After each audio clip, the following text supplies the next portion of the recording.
दोस्तों बिहार में एक ज़बरदस्त वैकेंसी आई हुई है आपके स्टेनो की। अब स्टेनो दिमाग में नाम सुनते ही आपको ग्रेड पे जो अच्छे अच्छे पैकेज है यानी कि सैलरी की हम बात करें वो दिमाग में आ रहा होगा और कम वैकेंसी निकलते हैं ये दिमाग में आ रहा होगा। तो मैं आपको बता दूं कि ये तकरीबन 7,000 प्लस आपके वैकेंसी हैं। जितने भी आपके क्षेत्रीय कार्यालय हैं वहाँ पे कॉन्ट्रैक्ट बेसिस पे, नाम सुनते ही थोड़ा सा गड़बड़ा गया होगा मन कि कॉन्ट्रैक्ट क्या बोल रहे हैं भाई। मैं काम कर रहा हूँ तो मुझे पता है कि कॉन्ट्रैक्ट क्या होता है। कॉन्ट्रैक्ट सिर्फ नाम होता है। अभी 25 साल से कॉन्ट्रैक्ट बेसिस पे कर रहे हैं लेकिन सिर्फ नाम है और 60 साल उनको कर दिया गया है। तो कहने का मतलब ये है कि दिमाग में ये मत बैठाइए कि कॉन्ट्रैक्ट बेसिस पे है। ये जो जॉब है आपके एक प्रकार से परमानेंट ही है, सिर्फ नाम नहीं है परमानेंट लेकिन परमानेंट ही है। और ग्रेड पे का भी सिस्टम इसमें निकट फ्यूचर में लागू होने वाला है तो परमानेंट ही हो जाएगा।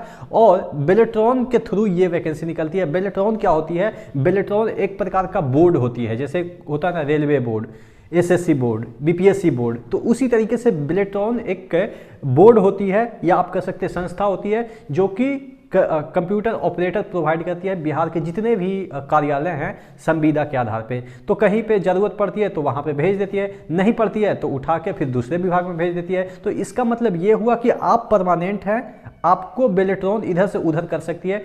सपोज आप वर्क्स डिपार्टमेंट में है या रोड जिससे हम कह सकते हैं कि रोड बनाने वाला में है, जब तक जरूरत ही हुई वहाँ तक वहाँ रखा, उसके बाद आपको निकाला नहीं जाएगा, उस विभाग से निकाला जाएगा सिर्फ है। और कौन से विभाग में डाला जाएगा? जहाँ पे ज़रूरत होगी। तो यानी कि आप काम करते रहेंगे, ये कहने का मतलब है। तो अब बात कर लेते हैं ये वैकेंसी के बारे में, क्या क्या एलिजिबिलिटी क्राइटेरिया है और भरना चाहिए कि नहीं भरना चाहिए। आप अपनी देख लेंगे योग्यता कि आपके अकॉर्डिंग क्या है। तमाम चीज़ों के बारे में हम डिस्कस करने वाले हैं इस वीडियो में। तो चैनल पर नए हैं तो सब्सक्राइब जरूर कर लीजिएगा, जिससे कि कोई भी वैकेंसी हो तमाम अपडेट आपको मिलती रहेगी। तो सबसे पहले देख लेते हैं ये जो बेलेट्रॉन की जो वैकेंसी है। एक मिनट, थोड़ा सा एग्ज़ाम आपके होंगे। अब देख लेते हैं कैसे कैसे। रजिस्ट्रेशन जो डेट है वो स्टार्ट हो रही है 13/2/2024 को, ठीक है। रजिस्ट्रेशन डेट जो है वो 13/2/2024 को स्टार्ट हो रहा है। 5/3/2024 तक इसका रजिस्ट्रेशन होना है। टोटल वैकेंसी मैंने बता ही दिया, 7,000 प्लस हो जाएंगे इसके वैकेंसी। आपके जो एजुकेशनल क्वालिफिकेशन है वो क्या होनी चाहिए? 12th होनी चाहिए, 12th होनी चाहिए।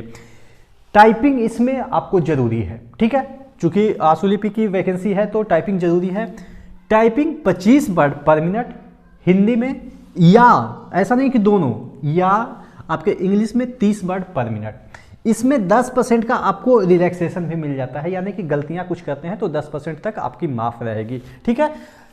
स्टेनो जो आपका है, आशुलिपि जो है वो 70 वर्ड पर मिनट, हिंदी हो या इंग्लिश हो, दोनों है अच्छी बात है, एक है अच्छी बात है, ठीक है। यानी कि एक भी है काम चल जाएगा।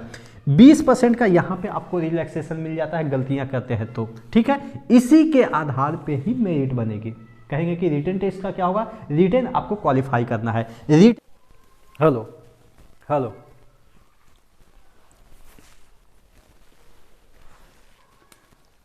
तो 1 घंटे का 60 क्वेश्चन होगा। देखिएगा यहाँ पे जो 1 घंटे का 60 क्वेश्चन जो होगा उसी के तुरंत बाद आपके टाइपिंग भी हो जाएंगे, दोनों टाइपिंग हो जाएंगे। दोनों अगर देना चाहें तो दोनों दे सकते हैं, एक देना चाहे तो एक दे सकते हैं। और ये जो क्वेश्चन होगा कहाँ से आएगा?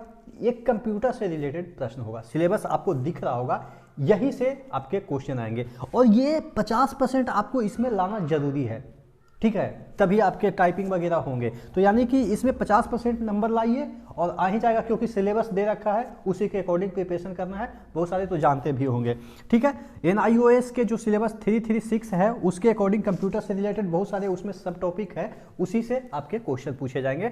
इसमें आपके इस तरह के क्वेश्चन नहीं पूछे जाते हैं, मैथ्स के क्वेश्चन, रीजनिंग के क्वेश्चन, जीके के क्वेश्चन, ये सब नहीं होते हैं, ठीक है। तो इसी से पढ़ लीजिएगा, सिलेबस आपने देख ही लिया।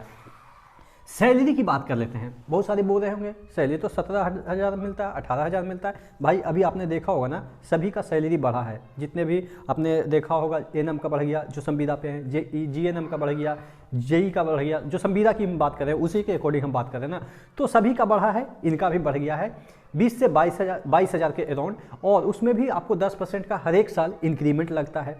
ग्रेड पे की बात चल ही रही है, तो सैलरी अब देखते हैं कि जो एलडीसी भर्ती लेते हैं उनका सैलरी 26,000 अराउंड में है। आपको मिल रहा है 22,000। तो कहाँ पे आप कह सकते हैं कि हम कॉन्ट्रैक्ट वाला है तो इस तरीके से, ठीक है ना। तो आप समझ गए होंगे कि पैसे का कोई दिक्कत नहीं है। और ऑपरेटर है तो 150 इधर उधर होता ही रहता है। कोई आया टाइप कर दो, लाओ 50 रुपया, 100 रुपया लाओ, इस तरह से होता ही है। सरकारी ऑफिस है, आपको भी पता है, ठीक है। तो एक्स्ट्रा भी हो जाता है, 10,000 5,000 तो मिनिमम होता ही है। कोई भी ऑफिस में चले जाइए तो हो ही जाता है। आप देखिए, आप काम करते हैं ना तो उसकी पूजा होती है, चाहे तो वो पैसे से आपको कोई पूजा करे या दो बात इज्जत से बता दे कि हाँ आप जानते हैं, ऐसे कर दीजिए सर, ऐसे वैसे कर दीजिए तो हमारा काम हो जाएगा। तो इज्जत तो होती है। तो यहाँ पे आपको पैसे की भी इज्जत मिलेगी, पैसे से भी इज्जत मिल रही है। कॉन्ट्रैक्ट बेसिस पे नाम है, लेकिन मैंने समझाया ही कि तमाम जो चीज़ें हैं वो कोई दिक्कत नहीं है, ठीक है। ग्रेड पे की बात हो रही है। एज की हम बात कर लेते हैं तो 18 से 59 वर्ष तक कोई भी बंदा है तो वो अप्लाई कर सकता है। फीस की हम बात कर लेते हैं, फॉर्म फीस की। तो फीमेल, फिर SC ST वाले ऑल, फिर PWBD वाले जो है वो उनको 250 रुपया लगेगा। अदर जैसे OBC वगैरह हो गए, तमाम जितने भी हो गए उनको 1000 रुपया लगेगा। यानी कि फीमेल, सॉरी यहाँ पे हाँ फी तो ठीक है, APEM ठीक है। तो जितने भी महिलाएं हैं, और ये सिर्फ जो छूट मिल रही है वो सिर्फ बिहार वाले बच्चों को मिलेगी। बाहर वाले आएंगे ऑब्वियस है, उनको 1000 रुपया लगेगी, ठीक है। तो इस तरह से जो चीज़ें हैं वो है। तो आशा करते हैं आप इस फॉर्म को फिल कीजिएगा, और जितने भी तमाम वैकेंसियाँ आती है उसके बारे में डिटेल में हम चर्चा करते ही हैं। तो चैनल पर नए हैं तो सपोर्ट थोड़ा बनाइएगा, तो मुझे भी अच्छा लगेगा। और तमाम जो जानकारियाँ हैं वो मैं आप तक शेयर करता रहूँगा। नेक्स्ट वीडियो मिलते हैं, तब तक के लिए जय हिंद।